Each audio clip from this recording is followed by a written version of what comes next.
welcome back to the Conscious Consultant Hour, Awakening Humanity.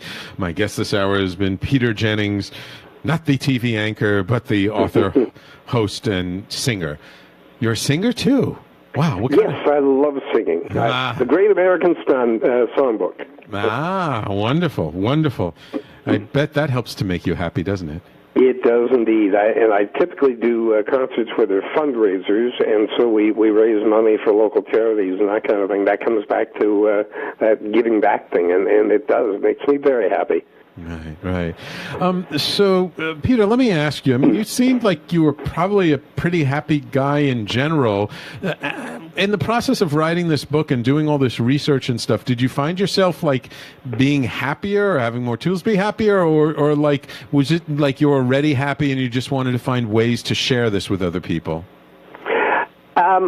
Great question, Sam. I think typically I am a fairly happy individual, but I have my down moments like we all do. And going back to the first book that I published, Shark Assault, I mentioned Nicole Moore, and this lady is so positive and so inspirational that if I'm having a day where I'm kind of feeling down the dumps, I'll just go, wait a minute. What would Nicole be doing now? She wouldn't let this get her down, and it fires me up. Well, in the same way, learning about happiness, learning about what people are doing in their lives to create happiness, that has inspired me, and it has made me a happier person. Let me tell you about one guy that I interviewed. He is the keyboardist for the Rolling Stones. I'm talking about Chuck Leavell, who lives in Georgia. And Chuck has won Grammys. He's played with every great band in the world. For the last 20 years, he's made a ton of dough. But this guy is an environmentalist. One of his best friends is President Jimmy Carter, and they get together all the time down in Georgia to talk about the environment. But one of the things that Chuck said to me, he said, Peter, on a scale of 1 to 10 of happiness, I'm an 11. I am the happiest guy in the world. And he then told me one of the things that makes me happiest is mowing my lawns, mowing my horse pastures, mowing my trails. And he said it's very Zen-like, and I just sit there, I go into this other area, and I mow, and I'm incredibly happy. Now, this guy is worth millions. He can hire people to do all that for him, but he prefers to do it because it creates happiness. Wow. Well, you'll learn, Sam, from that maybe I don't need to run around and buy all these things and whatnot, but maybe I need to look at people like Chuck Leavell and absorb the habits of others to become happier myself. Wow, yeah, that's wonderful. I love that smell of fresh-cut grass. That's like one of the greatest smells in life. That is a napalm in the morning, right? Yeah. Oh, yeah, baby. So, Peter, how long did it take you to, I know you interrupted this book for the Shark Attack book. How long of just, let's say, time you spent on this happiness book, how long did it take you to actually write it and research it? Well, it evolved over 5 years, but yeah, the middle 3 years were pretty much taken up with the... It was 2 to 3 years, and as I say, the writing part, Sam, is that comes to me fairly easily. I never get writer's block. I love writing, but it's all the research that goes into it. It's finding the people, it's tracking them down. In the case of well-known people, it's getting through their handlers so you can actually talk to the individual, and then set up time to meet with them. And so, yeah, it probably took the better part of 3 years to make it all happen. Wow. A lot of work, but really enjoyable work because, I mean, again, to your previous question, I'm learning throughout the whole process. So what's not to like about that? Yeah. How can that get any better, right? Mm-hmm. And it's been out a little while now, correct? Or did it just come out? It's right at the beginning of the year, so just 2 or 3 months. And so what kinds of reactions have you gotten from people who've read the book? Like, have they said, oh, wow, this is great, or it's like, yeah, it's okay?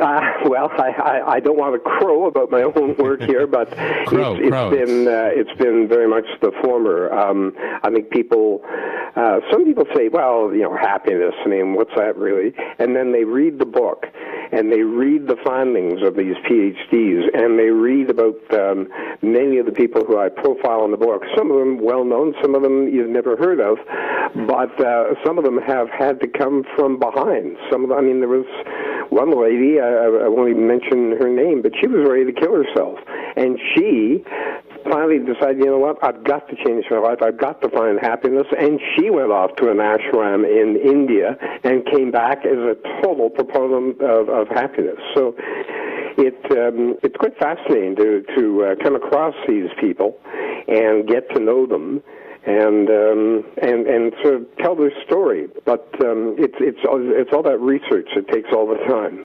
Yeah. But it's rewarding. Wonderful, wonderful. I believe Kai has another question for you. I do. And you made a lot of great points that really are sitting with me and, inspiring some other questions to come up here. So I'd love to ask you, in thinking about how, taking care of our happiness is, it's very similar to our healthcare system, where it's really sick care. We can go and we can see a psychotherapist. We can go and we can see a psychologist and talk about why we're not happy. But who can we go to, in terms of the way that you see our landscape of social assistance today to really care for our happiness? Who do you identify as people that we should be able to reach out to, within our community to help us foster and cultivate that feeling so that we're not simply attending to the times when we're not happy? Kai, that's an excellent question, and I think the answer is, not to push my book, but people who can read why it matters, different answers, but there are also people who are personal or life coaches. My friend Julie Beach, who I was talking to a couple of days ago, and she is a life coach, and she very much believes that, as I do, that you can increase the amount of happiness in your life by identifying the things that are holding you back and what's getting in the way of my moving forward. So those people who maybe are in careers where they're feeling stuck or wanting to move or not happy with the company they're working for or whatever, career coaches, I think, can often help people to understand where the roadblock is, and you're going to be happier if you can get over that. People who are not facing career aspects, it's the personal coach, the life coach that can help. But, Kai, I don't know whether you're aware of this, but the number of people with depression, the amount of antidepressant drugs being consumed, and the rate of suicide are all on the increase in North America. Wow. Unhappiness in the form of depression is the number one psychological disorder in the Western world, and it's accelerating in all age groups in virtually every community. And the financial experts have said that depression in the U.S., depression is costing the economy over $150 billion annually in medical expenses and lost productivity. So we got to do something about this, Yeah. Right. So are you a happiness coach? No, I'm not. No, and much as Dr. Christine Carter called me a happiness expert, I certainly, I don't push myself that way. I am a guy who writes books, but in learning so much about happiness, I believe that, just talking to people like the two of you and all your listeners, I'm hoping that I can be a bit of a resource and pass along some learning through just, as I say, what I've done in writing the book. But no, I don't push myself as being a happiness expert or happiness coach. I think there are people who are better able to do that than I am. And Peter, just before we end the show, where can people find your book? They can go on whybeinghappymatters.com, and then the book is also available through Amazon and Barnes & Noble and Apple Books and that sort of thing. All the usual spots. Okay, great. But certainly, whybeinghappymatters.com. If you wish, you can order the book right through there. It's available both in the printed format and the ebook. Ah, wonderful. And if people want to find out more about yourself and your other books and your other projects, how can they find out more about you? Well, I have a website. It's peterjennings.me, M-E, and it will tell you about the books that I've written, the books that I'm currently writing, and it will tell you a little bit about my singing and the TV show that I've had on the air called Be My Guest, and so peterjennings.me. All right, wonderful, Peter. Well, Peter, thank you so much for taking some time out of your busy schedule to come on our show today. I really appreciate it. I love why being happy matters. I think that's a great topic, and I agree with you. We need to be talking a lot more about being happy and what we can do to support our own happiness. So I really appreciate your message. So thank you so much, Peter. Well, Sam, thank you so much, and Kai as well, for having me on The Conscious Consultant on Talkradio.nyc. I really appreciate the opportunity, and I really enjoyed, in fact, I'm very happy having talked with you both.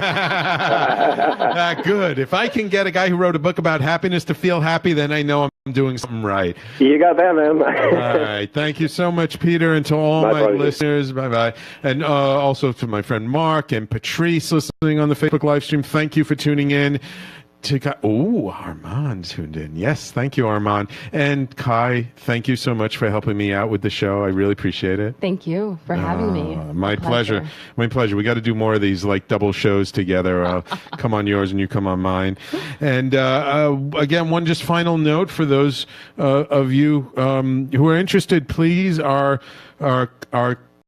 Conscious Business Collective meeting for the month is happening on March 23rd at 7 p.m.